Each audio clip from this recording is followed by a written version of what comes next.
Assalamu alaikum wa rahmatullahi wa barakatuh. How are you doing? Are you enjoying this amazing conference? I can tell you one thing. Well, let's start in the name of God, the most compassionate, the most merciful. Bismillahir Rahmanir Rahim.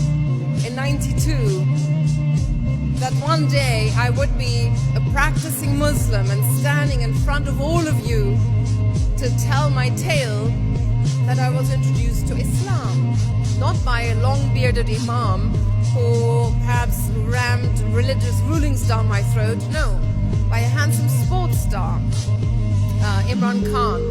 And I don't know if you know Imran Khan here in America. He was the captain of a cricket team in Pakistan, and he is now running for Prime Minister in also Pakistan. I would have said to them they must be absolutely mad, because I was living a life very far from religion, let alone Islam.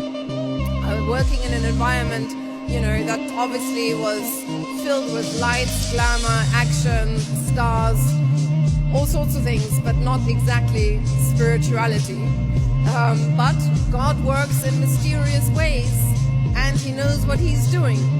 So from a life of hedonism and materialism, I was guided to find contentment and inner peace by surrendering to God in Islam.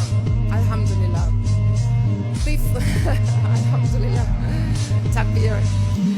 Before I reverted 15 years ago, you can say I had everything a normal Western teenager may dream of. After my education as a radio journalist in Germany, once I went on stage in front of not 8,000 people, but 70,000 people. There was a sea of people and everybody screaming and clapping, and it felt like floating on a cloud of energy. But then when I went back to my hotel room, with the noise still ringing in my ears, I felt lonely. And somehow I had to come down from this rush of energy. I often was quite unhappy and not really satisfied, despite having everything, you could say, materially, externally. But something was missing, and I did not know what it was. I thought perhaps it was a partner, a soulmate. But in retrospect, no human being could have filled that inner void, only the divine. And that was not part of my life at the time.